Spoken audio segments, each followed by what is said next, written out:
Saudações a todos, nossos votos de muita paz. Sejam todos muito bem-vindos a mais uma terça-feira em que buscamos estudar, compreender melhor a evolução, a educação do espírito à luz do Consolador.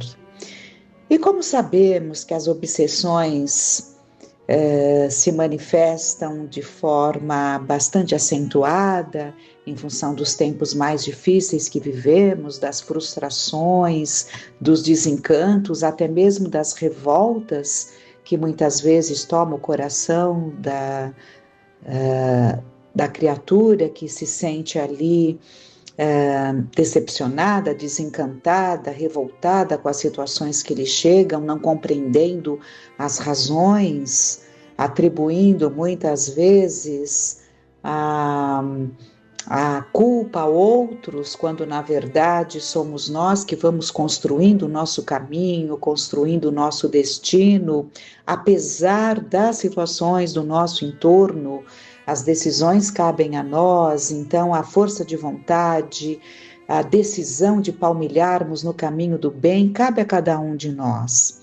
E sempre que tendemos a caminhar buscando as atitudes equilibradas, em que não haja prejuízo para ninguém nas atitudes que tomamos, evidentemente que isso tende a trazer em nós uma paz de espírito, uma confiança, um estado íntimo de serenidade que nos ajuda a palmilharmos os nossos passos com muito mais confiança, mais segurança, até mesmo com contentamento no coração.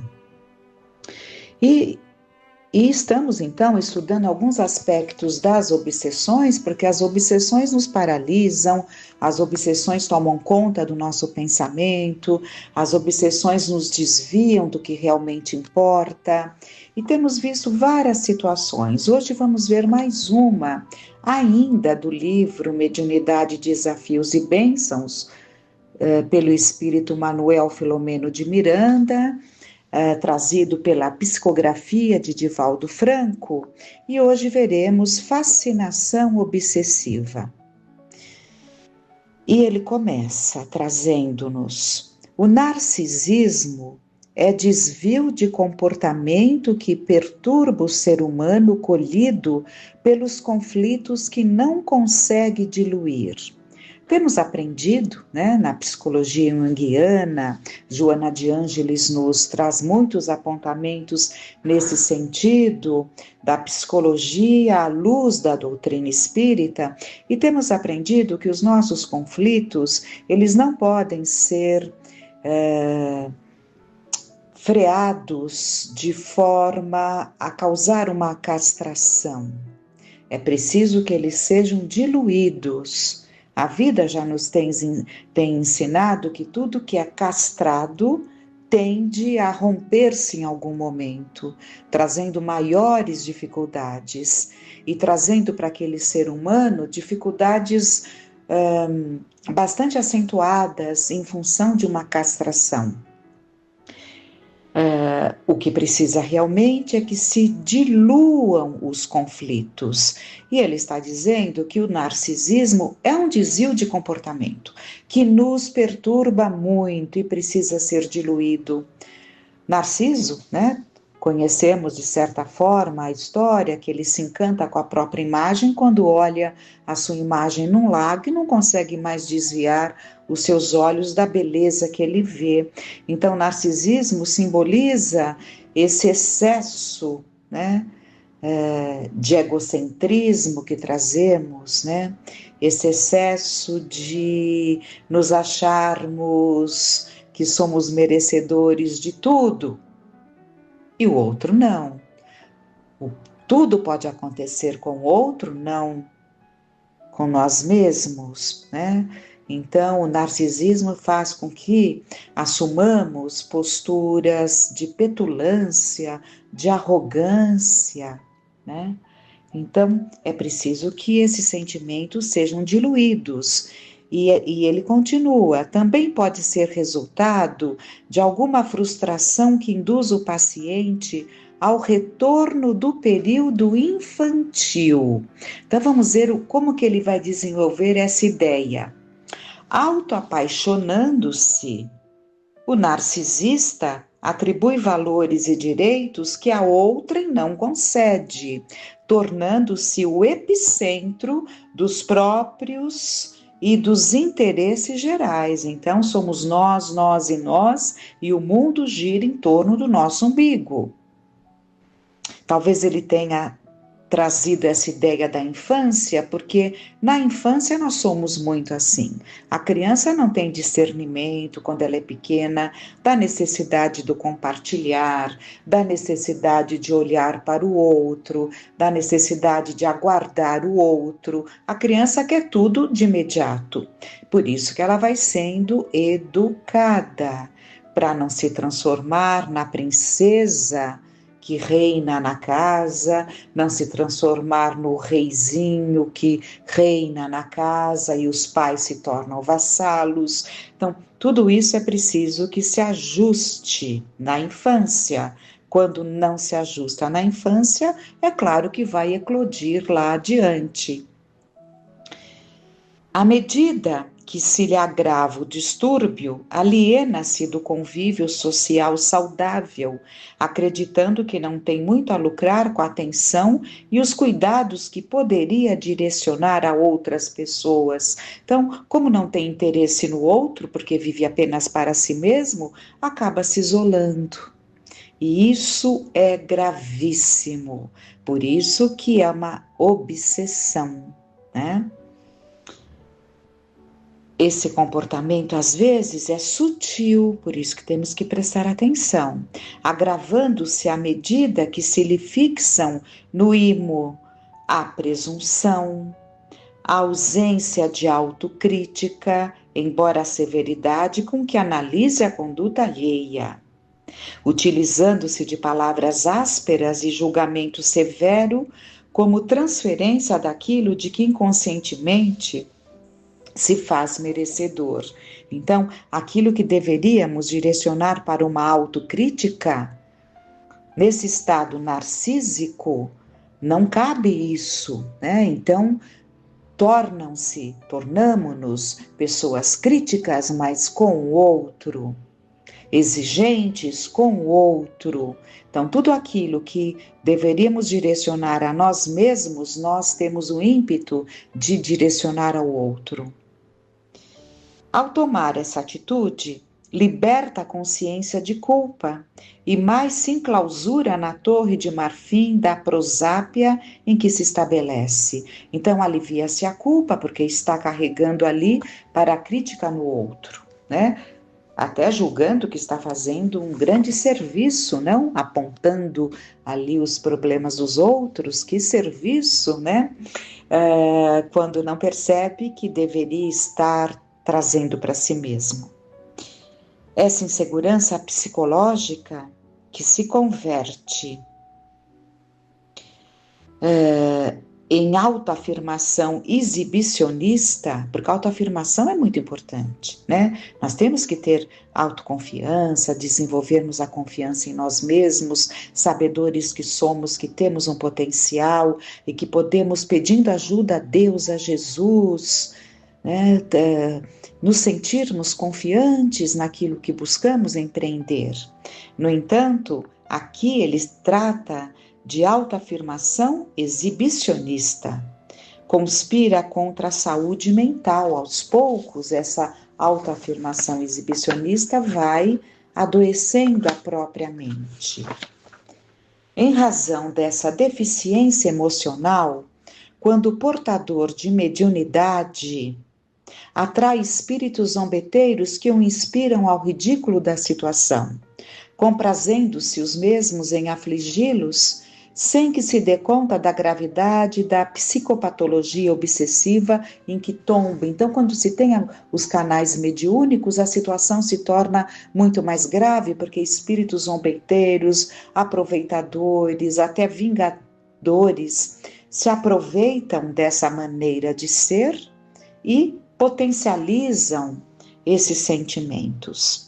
Não se apercebendo da parasitose que se lhe instala, passa a acreditar quase que exclusivamente nas comunicações de que faz instrumento, competindo com qualquer outro que aparentemente lhe ameace a projeção. Aqui ele está levando para o campo da mediunidade atuante, né? Em que um médium que psicografa, um médium que trabalha na psicofonia, ele se faz joguete dessa parasitose, dessa simbiose que parte desses espíritos que ele acaba hospedando como um hospedeiro, porque ele agrada, né? E ele tem ali com as coisas que vêm dele, que na verdade vêm do espírito, mas como ele é muito exibicionista, ele entende que mesmo vindo do espírito é através dele. Se é através dele, ele tem todos os motivos para se vangloriar do feito. Então isso, evidentemente, que abre um campo delicado, que pode pôr tudo a perder se não se perceber a obsessão instalada pela fascinação. Fascinação é justamente quando nos fascinamos, né? E perdemos a noção, e por isso muito mais difícil de se reverter. Mas se houver ali os cuidados e a boa vontade daquele que se encontra nesse quadro, é claro que isso se reverte. Mas é muito difícil porque é muito comum afastar-se de quem pode ajudar.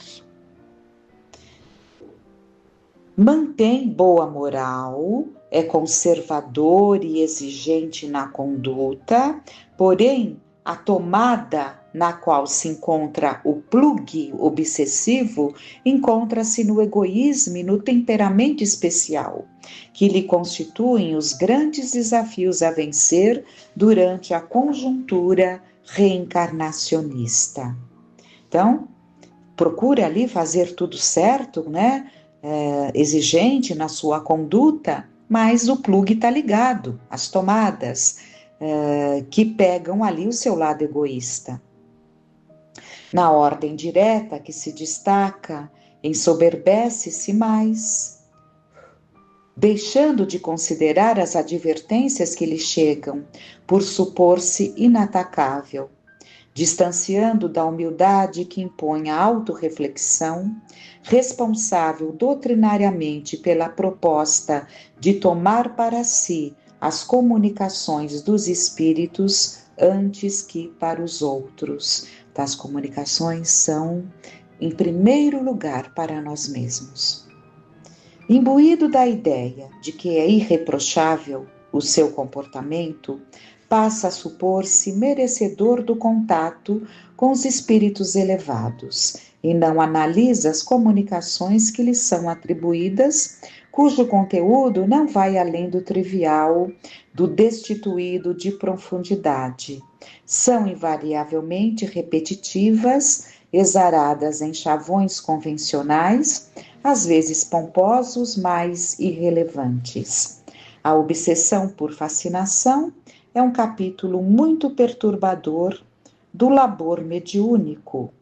Toda a trilha da vivência mediúnica é ensada de cardos e de perigos, impondo um trânsito cuidadoso, porque se trata de intercâmbio constante com seres inteligentes que também se domiciliaram na Terra, continuando a manter as virtudes e os vícios que lhe eram habituais. Então, muitas vezes, não se trata de alguém que esteja ligado ali aos trabalhos mediúnicos, que conheça a doutrina. A mediunidade, ela é peculiar a todos nós.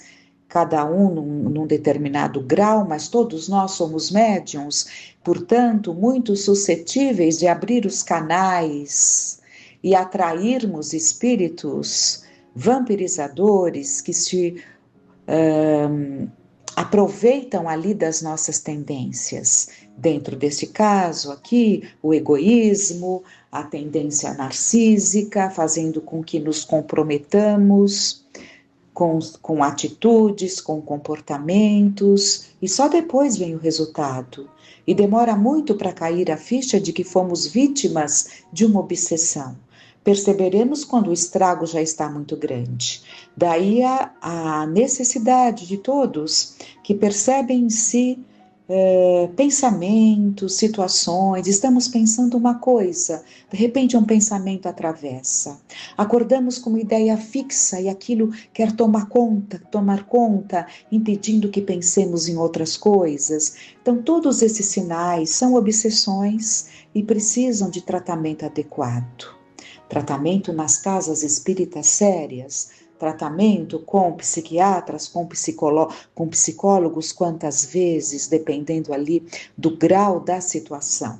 Então, estejamos atentos e esses ensinamentos devem nos levar a uma profunda reflexão.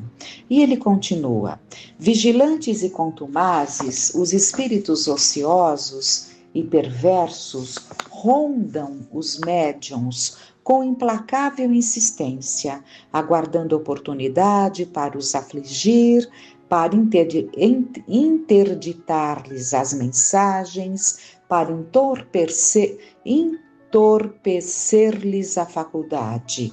A obsessão em si mesma é terrível flagelo que se manifesta epidêmico periodicamente, mas que nunca esteve fora da convivência humana. Então, tem fases que ele se torna epidêmico, como vivemos agora. Em torno da mediunidade, particularmente, movimentam-se os espíritos infelizes, quais mariposas em volta de uma chama. Aqueles que são elevados sintonizam à distância, quando as circunstâncias o propiciam, enquanto que os desocupados permanecem com afã, esperando fruir benefícios mórbidos, com a absorção das energias do médium, a intromissão nas atividades humanas, gerando perturbação em que se comprazem. Então, se comprazem estar junto de famílias que se desequilibram, se comprazem estar junto de pessoas que alimentam os seus vícios, se comprazem de estar junto aqueles que buscarão, dentro das viciações, situações, sensações que os agradarão, né? Se comprazem com as ideias mirabolantes que vamos desenvolvendo, eles se comprazem nisso porque também são desequilibrados e se comprazem ver ali a nossa decadência. A terapia para a recuperação desse tormento se inicia na vigilância do médium. Isso. A terapia para a recuperação desse tormento se inicia na vigilância do médium, vivenciando a humildade real e tendo a coragem de bloquear e interromper a interferência nefasta, cuidando de livrar-se do seu narcisismo, descendo do pódio da falsa superioridade que se acredita para a planície das criaturas comuns e frágeis, onde se deve situar. Nenhum médium se encontra indene a esse transtorno obsessivo, e ele é muito mais habitual e constante do que se pode imaginar. Multiplicam-se na sociedade humana as pessoas autofascinadas, e entre os médiuns, muitos são aqueles que se apresentam com a ultrajante síndrome da obsessão por fascinação. O Senhor dos Espíritos, sempre que libertava os obsessos, repreendia os seus algozes, admoestando-os e, ao mesmo tempo, lecionando as suas vítimas que lhes seguissem as diretrizes, amando e servindo. Ante obsessos de qualquer matiz, são necessários a paciência e a misericórdia, o esclarecimento e a perseverança, a fim de que tenham tempo para despertar e romper os elos que os aprisionam aos seres perturbadores. Então, qualquer que seja a matiz das obsessões, é preciso paciência, misericórdia.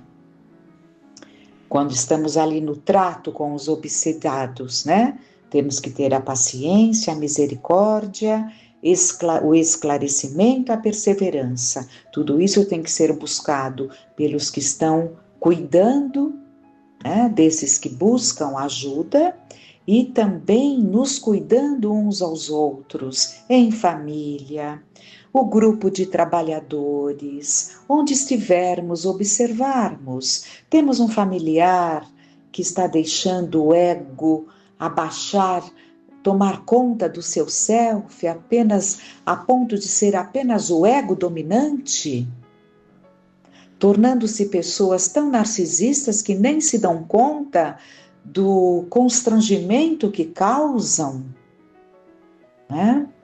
Então, tudo isso temos que observar em nós, naqueles que estão sob a nossa responsabilidade, naqueles que temos acesso para um encaminhamento, para um processo de auxílio, e benditos aprendizados, que tudo isso clareie o nosso entendimento e que possamos rogar a Deus, a Jesus, a Maria de Nazaré, nesses tempos em que devemos rogar tanto a ela, por tantos que, por viverem obsessões tão dolorosas, acabam alimentando ideias de suicídio, de fuga.